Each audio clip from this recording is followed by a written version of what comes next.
నువ్వు మాతి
शुभांगाय मंगलाय महोजसे सिंहशैल निवासाय श्री नृसिंहाय मंगलम।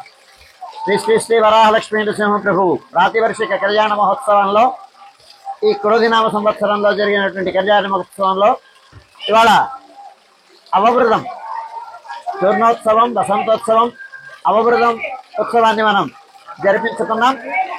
స్వామివారి ఆరాధన అయిన తర్వాత ఈనాటి ప్రాతరారాధన అయిన తర్వాత తెల్లవారుజామున విశేష హోమాన్ని జరిపించుకున్నాం. అయిన తర్వాత పూర్ణాహుతి కార్యక్రమాన్ని జరిపించుకున్నాం. పూర్ణాహుతి అయిన తర్వాత మంగళాశాసనం అయిన తర్వాత విశ్వక్షణారాధనం పుణ్యాహవచనం అలాగే వట్నాలోత్సవం అయిన తర్వాత చూర్ణోత్సవ దేవత ఆవాహనం ఆరాధన చేసుకున్నాం. అయిన తర్వాత వసంతోత్సవాన్ని జరిపించుకున్నాం. ఆ వసంతోత్సవంలో భాగంగా స్వామివారి ధ్రువమూర్తులు అలాగే ఉత్సవమూర్తులు గోవిందరాజస్వామి ఉభయ దేవేరులతో ఆండాడి సన్నిధి, తాయారు సన్నిధి, ఆళ్వార్ల సన్నిధి, లక్ష్మీనారాయణ సన్నిధుల్లో చూర్ణములు వసంతములు సమర్పించుకున్న తర్వాత భక్తులందరూ ఆనందోత్సాహాలతో ఆనంద పారవస్యంతో ఆ భక్తులందరిపైన ఈ వసంతాలని జల్లుకోవడం జరిగింది. ఆ చాలా అద్భుతమైనటువంటి సన్నివేశం. ఆనందోత్సాహాల మధ్య ఈ కార్యక్రమం జరిగింది. ఇది అయిన తర్వాత స్వామివారిని గంగాధార దగ్గర ఉండేటువంటి మండపంలోకి వెంచేపు చేసుకొని విశ్వక్షణారాధనం పుణ్యాహవచనం పంచకలశ ఆవాహనం ఆరాధనం అయిన తర్వాత పంచకలశ స్నపన తిరుమంజనాన్ని జరిపించుకున్నాం. అయిన తర్వాత ఇదిగో చూడండి పశ్చిమ వాహిని గంగాధార మనకి స్వామివారికి ఆ పురూరవ చక్రవర్తి నాటికే ఈ ధార ఉన్నట్టుగా మనకి స్థలపురాణం చెప్తోంది. ఆ స్వామివారు ఈ ధారలో చక్రస్నానాన్ని సేవించారు. చక్రస్నానాన్ని జరిపించుకున్నాము. ఈ ధారలో చాలా పవిత్రమైన ధార ఇది. పుష్పాపస్మార గుల్మాది వ్యాధులన్నింటినీ దూరం చేసేటువంటిది. అట్లాంటి ఈ ధారలో చక్రనారాయణ స్వామి వారు వేంచేసి ఉండగా వారి యొక్క తిరుమంజనం అవుతూ ఉండగా భక్తులందరూ ఆ దిగువన ఉండేటువంటి ఈ ధారలో చక్రస్నానాన్ని ఆచరించారు. ఆ పుష్పాపస్మారాది వ్యాధులు, మానసికమైన రుగ్మతలు, శారీరకమైనటువంటి రుగ్మతలు అన్ని కూడా ఈ చక్రస్నానం వలన దూరం అవుతాయని శాస్త్రవచనం. చక్రనారాయణుడు అంటేనే మహానుభావుడు. ఆయన చక్రం అడ్డం వేస్తే చాలు భగవంతుడు మొత్తం అంతా ఆసుర ప్రవృత్తి అంతా దూరం అవుతుంది. అట్లాంటి చక్రనారాయణ స్వామి యొక్క అభిషేక తీర్థాన్ని ఔదల దాల్చ్యం మనమంతా చాలా అద్భుతమైనటువంటి సన్నివేశం. చాలా భాగ్యవంతులం మనం, వాళ్ళ సౌభాగ్యానికి నచ్చుకున్నటువంటి వాళ్ళం. ఇట్లాంటి సన్నివేశాన్ని జరిపించుకున్నాం.